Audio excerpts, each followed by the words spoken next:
Hi అండి. ఏదైతే గోశాలలకు సంబంధించి, తిరుమలకు సంబంధించి చాలా గోవులు చనిపోతున్నాయో దాని గురించి అయితే చాలా చర్చ నడుస్తా ఉంది. పల్లం శ్రీనివాసు సవాల్ విసరడము, ఆ సవాలుని వైసీపీ స్వీకరించడము, స్వీకరించి తీరా అక్కడికెళ్ళిన వైసీపీ వాళ్ళు ఎవరైతే కార్యకర్తలు కావచ్చు, నాయకులు కావచ్చు ఎళ్ళినప్పుడు వాళ్ళని లోపలికి ఎలౌ చేయకపోవడము, ఆ తర్వాత ఫస్టు కూటమికి సంబంధించిన వాళ్ళు లోపలికెళ్ళి దాన్ని చూసించిన తర్వాత మిమ్మల్ని పంపిస్తాననడము, తర్వాత పంపించకపోవడము చాలా రచ్చ అయితే నడిచిపోయింది. ఆ తర్వాత చూసుకుంటే బొమ్మన కరుణాకర్ రెడ్డి దాదాపు 42 కాదు 190 గోవులు చనిపోయాయని చెప్పడం కావచ్చు సంచలనం రేపింది. ఇన్ని ఆవులు చనిపోతుంటే ఏం జరుగుతుంది? అది కూడా కూటమి గవర్నమెంట్ వచ్చిన కాడ నుంచి. ఏదైతే కూటమి గవర్నమెంట్ ఫామ్ అయ్యి 10 నెలలు, 11 నెలలు అవుతుంది. 11 నెలలు, 10 నెలల కాలంలో దాదాపు 191 గోవులు చనిపోయాయంట. అసలు ఇన్ని ఆవులు ఎందుకు చనిపోతాయి? నాకు అర్థం కావట్లేదు. ఒక ఆవు స జీవితకాలం వచ్చేసి చాలా ఎక్కువ సంవత్సరాలే ఉంటుంది. ఇంత సడన్‌గా చనిపోతున్నాయి అంటే ఏజ్ రీత్యా ఇన్ని ఆవులు ఏజ్ అయితే చనిపోతున్నాయా? లేదా కరుణాకర్ రెడ్డి చెప్పినట్టు చిన్న చిన్న దూడలు కూడా చనిపోతున్నాయి అంటే కారణం ఏంటి? అక్కడున్న ఏమన్నా వైరస్ లాంటివి ఏమైనా వస్తున్నాయా? దోమలు కుట్టడం వల్ల, లేకుంటే ఇలాంటివి ఏమైనా కుట్టడం వల్ల వస్తుందా? లేకుంటే వేరే ఫుడ్‌లో ఏమైనా పాయిజన్ లాంటివి ఏమైనా జరుగుతుందా? లేకుంటే వేరే కారణాలు ఏంటిది కరెక్ట్‌గా తెలుసుకోవాల్సి ఉంటుంది.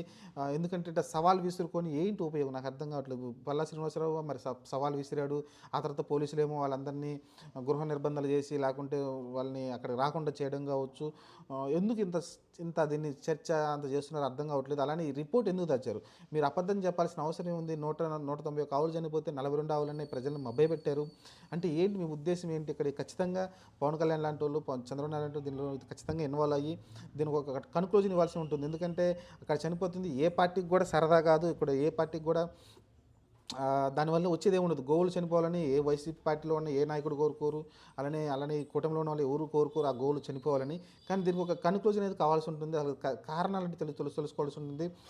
ఏ కారణం వల్ల ఈ గోవులు చనిపోతున్నాయి, దేనివల్ల అనేది క్లారిటీ అయితే తీసుకోవాల్సి ఉంటుంది. ఎందుకంటే ఖచ్చితంగా పశువుల డాక్టర్లు ఎవరైతే ఉంటారో వాళ్ళని ఇక్కడ తీసుకెళ్లాల్సి ఉంటుంది. కొంచెం మంచి వాళ్ళని రిక్రూట్ చేసుకొని ఒక నెల రోజుల పాటు అక్కడైతే మొత్తం అసలు ఎందుకు చనిపోతున్నాయి, ఖచ్చితంగా ఈ మధ్యలో మళ్ళీ ఏదో ఒక ఆవు చనిపోతుందో దాన్ని పోస్ట్ మార్టం రిపోర్ట్ చేయాల్సి ఉంటుంది.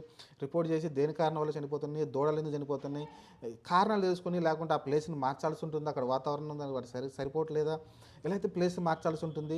ఇలా రకరకాల కారణం కరెక్ట్గా తెలుసుకుంటే వాటిని అయితే ఈజీగా అయితే మనమైతే ఈ ప్రాబ్లం అయితే సాల్వ్ చేయొచ్చు. దాన్ని పక్కన పెట్టేసి రాజకీయంగా ఇలా దీన్ని రచ్చ చేసుకోవడం కరెక్ట్ కాదనిపిస్తుంది. మరి ప్రతిపక్షాలు కూడా ఖచ్చితంగా వాళ్ళు గొంతెత్తకపోతే మనకి నిజాలు ఎలా తెలుస్తాయి? ఇప్పుడు ప్రతిపక్షం గొంతెత్తబట్టే మనకు నిజాలు తెలిసినాయి. ఖచ్చితంగా ప్రతిపక్షం చేసిన దాంట్లో తప్పేం లేదు. కాకపోతే దాని గురించి మీరు రాజకీయం చేయకుండా దాన్ని కరెక్ట్‌గా ప్రశ్నలు అడిగితే బావుంటుంది. కొంతమంది రోజా లాంటి వాళ్ళైతే తప్పుడు ప్రశ్నలు అడిగి అనవసరంగా కొంచెం రాజకీయం చేస్తున్నారు గానీ, అలా కాకుండా నిజాలు తేల్చమని చెప్పండి. దాన్ని ఎంక్వైరీ చేయమని చెప్పండి.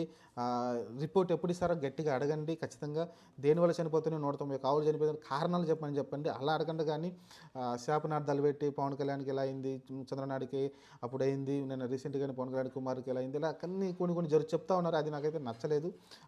వైసీపీలో కొంతమంది నాయకులు అలా చెప్పడం అనేది చాలా దారుణం. కాకపోతే నేను కోరుకునేది ఏంటంటే ఇప్పుడు వైసీపీలో ఉన్న వాళ్ళు కానీ, లేకుంటే టీడీపీలో ఉన్న కానీ గోవులు చనిపోవాలని అయితే ఎవరైతే కోరుకోరు.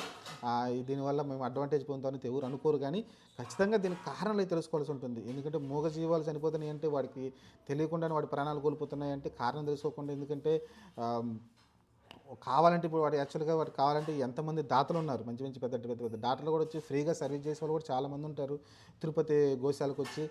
ఎందుకంటే శ్రీవారి కోసం ఇవి వాటిని పాలు అవన్నీ వాడుతున్నారు కాబట్టి ఖచ్చితంగా అది పుణ్యంగానే భావిస్తారు.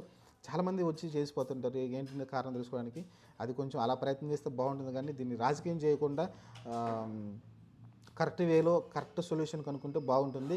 దీనిపైనైతే పవన్ కళ్యాణ్ గారు లాంటి వాళ్ళు, చంద్రబాబు నాయుడు లాంటి వాళ్ళు, లోకేష్ లాంటి వాళ్ళు దీన్ని కొంచెం చొరవ తీసుకొని ఎవరో ఒకరు ఒక నాయకుడు ఇనిషియేట్ చేసుకొని దీన్ని కన్క్లూజన్ చేస్తే బాగుంటుంది అనిపిస్తుంది. మరి దీనిపైన మీరేమన్నారు? కామెంట్ సెక్షన్లో కామెంట్ పెట్టండి.